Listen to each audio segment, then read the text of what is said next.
Welcome back, guys, to the Great Ace Attorney 2 Resolve. The last episode, after pointing out the objects shooting towards the balloon, our defense, with the help of the knowledgeable members of the jury, began to coalesce as we surmised that the experiment itself was most likely a sham, with Odie Asmon's body stored within the extra balloon being discarded into the crystal tower due to a crossbow bolt causing the balloon's explosion. As Ryunosuke then found he had to make a choice to sacrifice the client due to his wishes or the professor's invention's protection from examination. However, at this crucial juncture, Susato returned to London to help write our course, so with Professor Hairbrain now having shared with the court someone he saw on the scene with the crossbow, a con artist by the name of Enoch Drebber, we now find time to investigate once again, with proceedings now called to a halt. But first we have our reunion with the greatest legal assistant. Oh, this room, it's been too long. It hasn't changed in the slightest, though. And it's been some 6 months, hasn't it? That's a long time for things to stay so familiar. I didn't know when you might return, and I wanted everything to be as you'd left it. But it has been some 6 months, it's true. So is your father all right, Susie? What happened?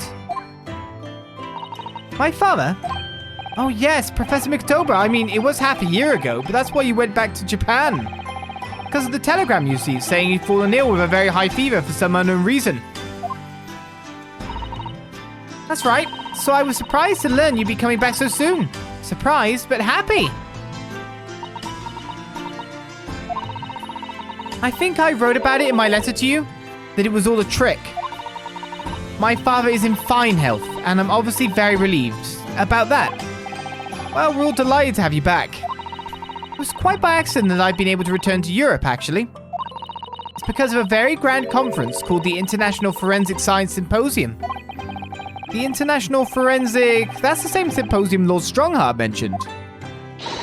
Anyway, I've arrived safe and sound, and all that matters is that I'm here now. After all, I haven't yet fulfilled my promise to you, Iris. Oh. You must tell us everything that happened while you were back in Japan. Yes, of course, I shall. And there's one other thing. Something you wrote in your letter that particularly grabbed my attention. About you-know-who. About Kazuma. I know. I'll tell you all that I can. So let's start talking. Back in Britain. When I first arrived back in Japan, I really thought I'd never be allowed to return to Britain. But curiously, after that awful trial at the Supreme Court, Father's mood changed entirely. The awful trial? Oh yes, for the murder of Gisele Brett. Oh, you dressed as a man then, didn't you, Susie? Oh, well, yes. Since women are forbidden in the courtroom, I had no choice. Wow, amazing! I wish I'd seen it. Don't you, Runo? Yes, I suppose so. I want to play at being a lawyer now. I could wear a false mustache, maybe. I don't think any mustache could hide the fact that you're just 10 years old, Iris.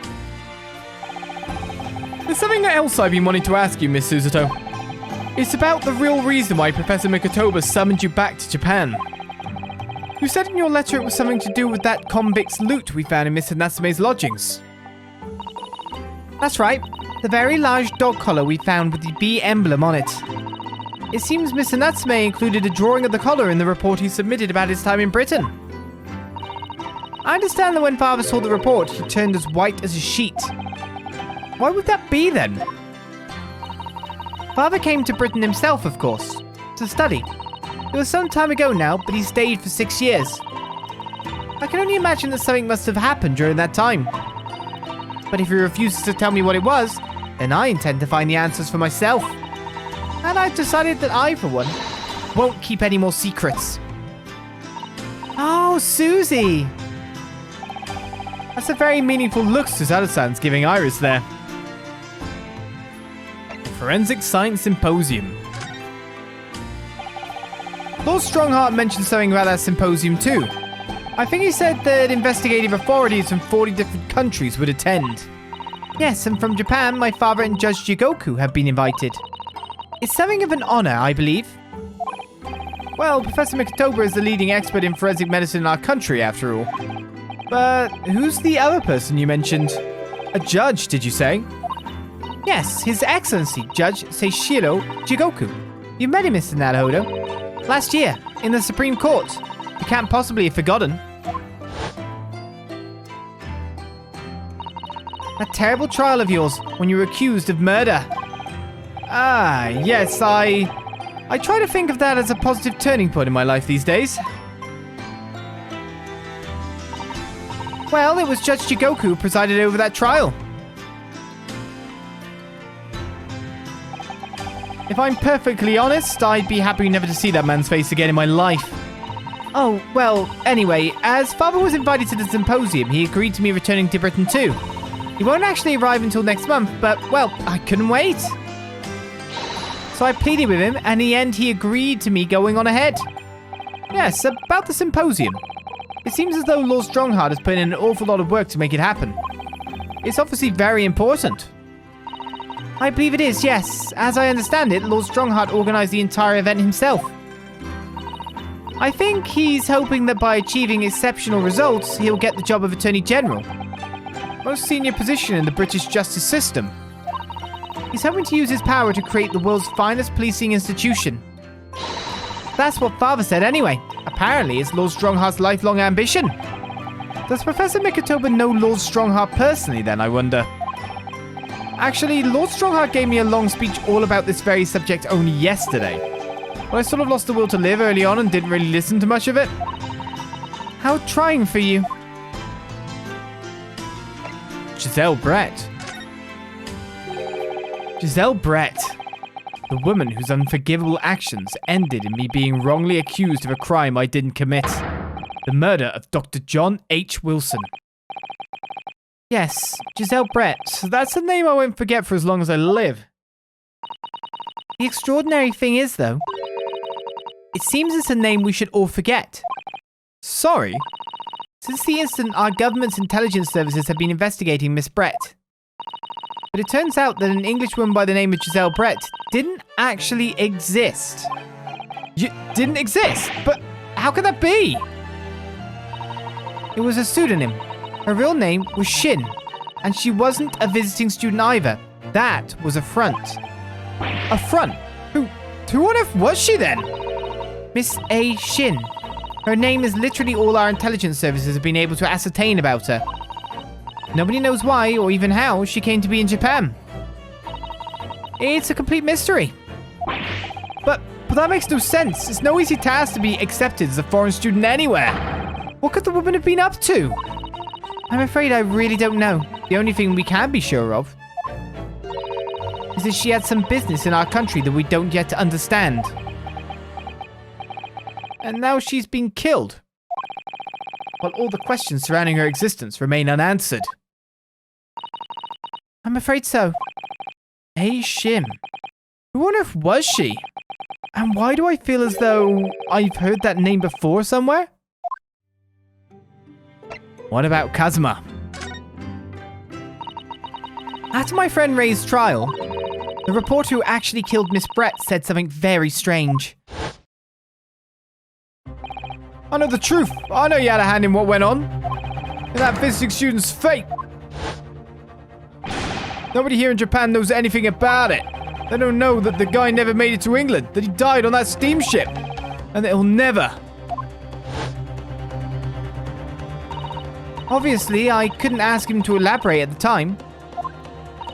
But later, I visited the man in his prison cell and asked him what he was going to say about Kazuma-sama. And what did you learn? After he died on the voyage to Great Britain, his body should have been unladen at the port of Hong Kong and passed into the care of the consulate staff there. Should have been. Well, it turns out that his body never arrived. It just disappeared. What? Kazuma's body vanished? Our government tried to cover the fact up, it seems. They erected a grave on the cliffs by our hometown. Except Kazuma-sama isn't there. Did Professor Mikotoba know about this? Yes, it would seem that he did. But he didn't tell me. They're still investigating what happened to Kazuma-sama's body as we speak. I just don't believe it. And what is this acute feeling of apprehension I have all of a sudden? The Kazuma mystery. Thinking back now, some of the things that happened on the SS Burley were definitely strange. I mean, after he died, we never saw his body again, did we?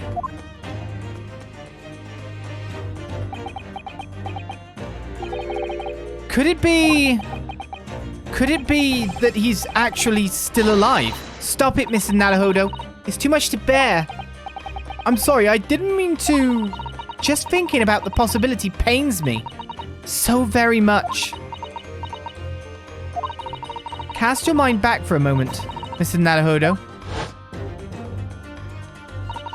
When Kazuma-sama was discovered, Mr. Sholmes was there, wasn't he? And he definitely examined the body. I remember it clearly. You're right. So if Kazuma hadn't actually been dead at all, it would mean that Mr. Sholmes had lied to us.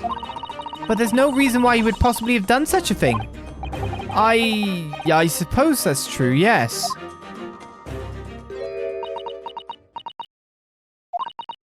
The idea that he might still be alive somewhere. It wants to fill me with hope, but I can't let it. Because if it turned out to not be true, then I'd be back at the bottom of that awful pit of despair again. I'm terrified of what that might do to me. Oh, Miss Susato. I know she's given the idea the fort it deserves. It's Susato-san we're talking about, after all. So I probably shouldn't push it now. But Sholmes keeps a lot of things hidden from us, Susato. On multiple occasions, he has obfuscated things. He is not a man to trust, one that flits around so much. Hey, let's argue about this again.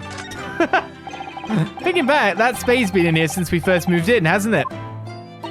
I'm sure I've told you before, Mr. Naruhodo. It's not a spade, it's a shovel. No, shovels are for digging, that's for scooping up loose material. It's a spade. No, spades are for digging. That's for scooping up loose material. It's a shovel. The great spade shovel war rages on. And so it will never end once again. Oh, let's just examine things because Susato's here. You have water gently boiling on the stove, I see. Feels wrong somehow if I can't hear the water bubbling away. We have plenty of logs. It's not like we have to worry about paying for gas. It's important to open the window for fresh air when the fire's burning, though. Can't keep it closed just because it's cold outside. It could be a matter of life and death. Avoiding the freezing winter air is a matter of life and death too, if you ask me. Oh, well, perhaps a nice cup of tea will warm you up later. What's this on the floor? You see, I've been keeping my desk beautifully covered in papers as always. You really must tidy it all up, Mr. Naruhodo. No more excuses. Miss Susato, the way I see it, all these papers building up on my desk like this are a reminder of my wonderfully diverse daily life. I like to leave them as they are, so I never forget how lucky I am to have such varied experiences. In that case, you should definitely have a thorough tidy. Then you'll be able to see your papers building up all over again and feel that joy renewed. Still can't beat her in an argument, even though I'm the lawyer here. What about your room? Your room through there should be exactly as you left it. I've still never been inside. I've never been invited. Of course not. Only Iris is allowed in my room. No doubt I'll be hearing you two giggling away in there again then. I think more than that. I see your Daruma still has only one eye filled in. Well, we agreed that it's something we do together, didn't we? We could do it right now if you like. I'd be happy with that. I rather like the anticipation, I think, Mr. Naruhodo. Random little cute glib things going on here, aren't they? Oh, I'm so looking forward to making you some tea again, Mr. Naruhodo. Which you'd think I wouldn't like, given that I'm not keen on bitter flavors, but it is Susato-san's tea. And it's amazing what a little cake or something on the side can do. I would dearly love to serve you some sort of Japanese sweet alongside your matcha green tea. But I suppose that's simply not possible given how long we've been staying here in London. Well, I do like the little chocolates you put with my tea. They go wonderfully. Oh, Mr. Naruhodo, you would, wouldn't you? That gives me a warm glow inside for some reason.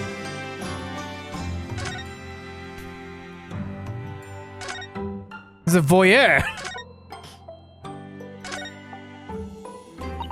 It must be about a year ago now. I wrote a really long story based on some of my father's old notes. It's about one of Hurley's greatest exploits. I called it The Hound of the Baskervilles.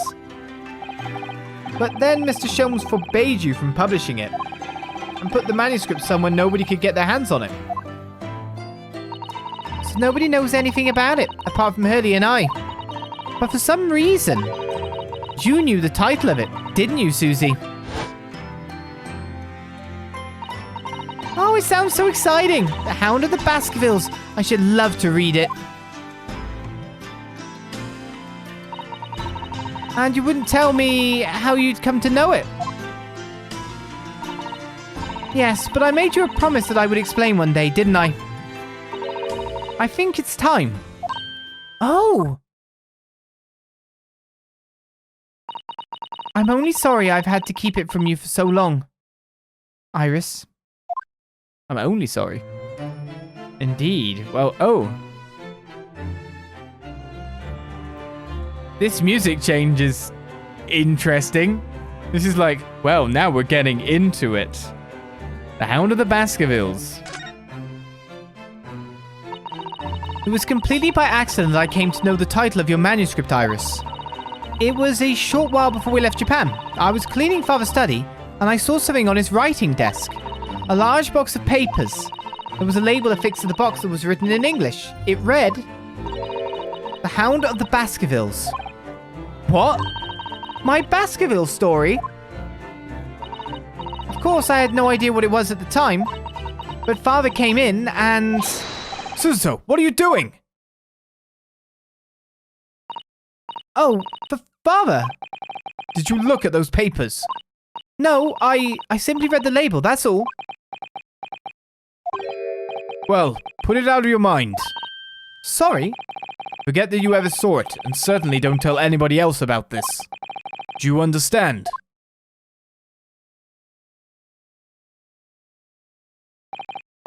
But what was Iris's manuscript doing in Japan? I have no idea. When I heard Iris mention the word Baskerville that day, the title just slipped out. I would never have guessed that it was an unpublished account of one of Mr. Sholmes' exploits.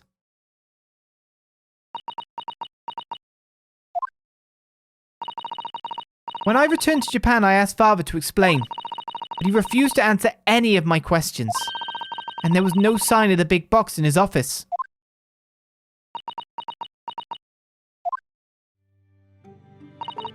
That's really all I know about it. I've no doubt that Father has a very good reason for being so secretive about it, but still. I made up my mind to explain myself to both of you. Well, thank you for being so honest, Susie.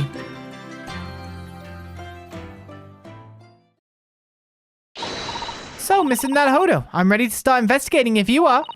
I've committed every detail about the case to memory. And Iris has told me about the disturbing happenings at the Waxwork Museum as well. So, you're fully abreast of the situation already, Miss Susato. Not expected nothing less, to be honest. I would think our first port of call should be to investigate this Mr. Drebber, the engineer responsible for building the elaborate machine that was used to effect this extraordinary trick. Yes, a conjurer of sorts by the sound of it. Well known in the fields of science and magic. Then we need to go and arrest him. Well, yes. He must know the truth behind this case, so I agree we really do need to find the man. Sounds like it's a case of tracking someone down. Which is a job for the police or a great detective. Are we supposed to guess who she might be thinking of? We don't have much time, so we need to get started straight away, I think. Good idea. Well, best of luck then. Oh, you're not coming today? I'm going to Brixton Road shortly for the herb market. And let me know later how you got on, won't you? Are you leaving us alone? That was a little abrupt. The pull of the herb market must be strong. Okay, where to go? What to do? You're basically telling me that I should go see Sholmes, though. So let's move. And considering a new location has been added, we just moved down the list, right? Mrs. Sholmes' suite is just as it was when I left? Yeah, well, time doesn't change that much. I don't know how often you expect people to do a full makeover of their home. Especially when they've probably got loads of busy work to do.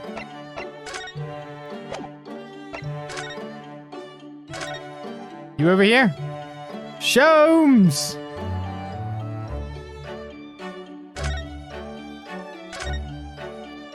Oh, Sholmes nowhere. So much for me to examine, though. Only something here was the thing. If I remembered correctly, this large and imposing lump of iron is called a typewriter. To think that every single one of the adventures of Sherlock Sholmes blossomed from this very machine. Ah, it's such a dreamy thought. I actually had a go on it the other day. Metal bars that move when you hit the keys got all tangled up somehow, and that made Iris angry. Mrs. Nalahodo, you're ruining my dreamy thoughts. Please don't do that again. Ugh, that made Susato-san angry as well. This blackboard is where Iris scribbles down her latest ideas, isn't it? I'm not a scientist, so I have no clue what it says. Let's see. Oh, she seems to have drawn a lot of little stick figures all lined up. Look! Cheap apples at the market, is what all of them say. What? The little figures can speak? All your questions would be answered if only you would read this month's Rants magazine. So I'm the only one who can't make any sense of this. Does that actually have a proper equation on there? Most likely, yes. There's all the bits. Well, we're not here for any Sholmes, sadly.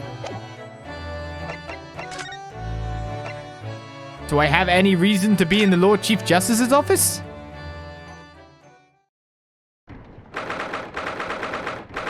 Well, this looks interesting.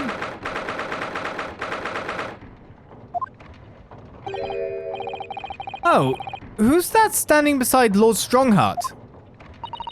I wonder. I've never seen her before.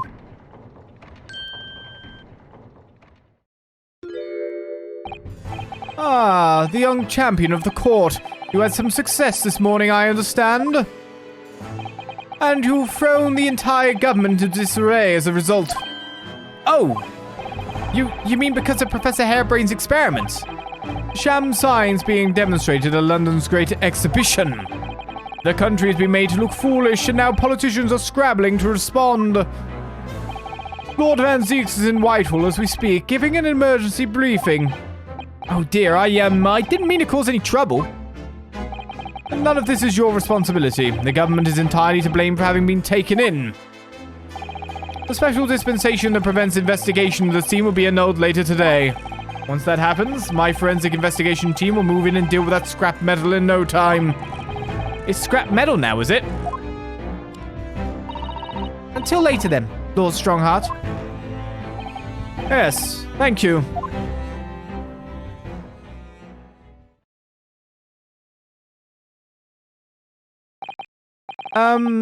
Who was that? That was Dr. Courtney Seif. Seif? Scotland Yard's esteemed chief coroner. She is leading the forensic investigation team's handling of this case. She was just delivering her report about the victim, in fact. Oh, I see. About Mr. Asman. Following the outcome of the trial earlier, I asked the coroner's office to re-evaluate its findings. I don't have time to tell you what she concluded. If you want to know, you'll have to ask her directly. You can find her in the forensics laboratory. Ah, all right. Now, what were you here to see me about? I can give you 7 minutes and 39 seconds of my time. So he's not running quite so spectacularly late anymore.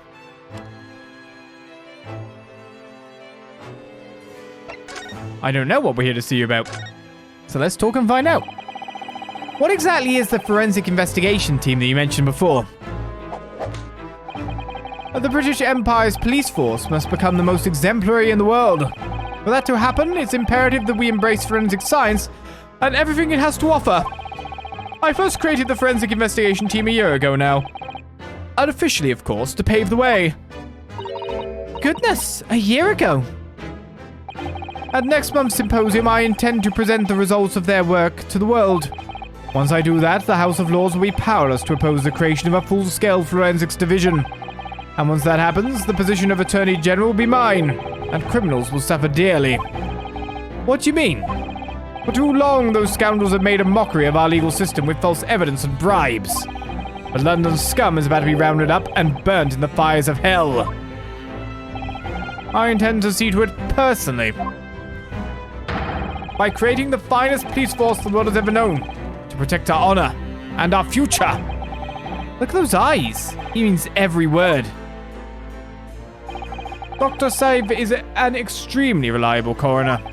When I officially establish the forensic division at Scotland Yard, she will run it as my right-hand woman. Now then, speaking of the symposium, Miss Mikotoba. Oh, yes, my lord. Your father should be on the high seas as we speak, making his way here to represent the Empire of Japan. You came in separate boats. Yes, that's right. I understand he will arrive at the beginning of next month. Are you acquainted, Lord Strongheart? With Professor Mikotoba, I mean. It was many years ago now, but yes. I remember Dr. Mikotoba very well.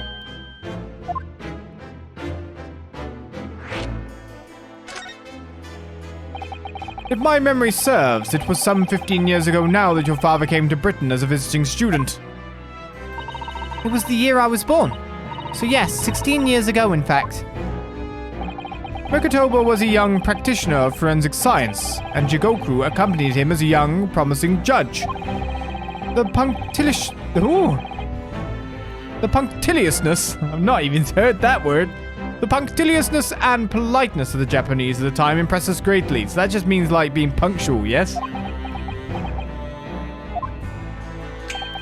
Not that I wish to imply impoliteness or carelessness on your part in any way. I didn't think that you were. Dr. Mikotoba studied forensics at one of London's large hospitals. St. Sinners, if I'm not mistaken. Dr. Saib was also there, then, as it happens. Then Dr. Saib knows my father, does she? She was a young medical assistant at the time, so I doubt their paths crossed regularly. But I've no doubt they knew each other superficially. After all, Dr. Mikotoba was here studying his subject for some 6 years in total. 6 years? That's a long time to be studying abroad, isn't it? I lived with my grandmother in those years. So he left his newly born daughter behind and went overseas for 6 whole years. It was a rather turbulent time at home. Oh. Perhaps his father wanted a reason to get away. What do you mean? Why? Well, clearly something was going on at the time. Lord Van Zeeks, hello. Tell us more about him. I wanted to ask you about Lord Van Zeeks, actually. I heard that his older brother was killed some years ago by a mass murderer known as the Professor, who targeted nobles and royalty. Is that right? You Japanese are a thorough lot. You've done your research well. Yes. And you could say it was that very incident that gave rise to the Reaper. What? Why? When his brother Clint Van Zeeks was murdered, it was just after young Balok had graduated from the University of London and become a prosecutor, when obvious criminals who managed to evade conviction in court started disappearing. Rumors quickly spread throughout the capital. Londoners started to say that wherever Balok Van Zeeks went, the ghost of his dead brother wasn't far behind. Oh my word! So Lord Van Zeeks isn't the Reaper, it's the ghost of his brother. Ever since that time, he became a very aloof figure in London's legal circles.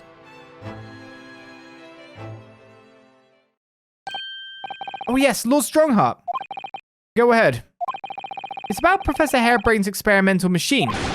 We'd like your permission to examine the remains, if possible.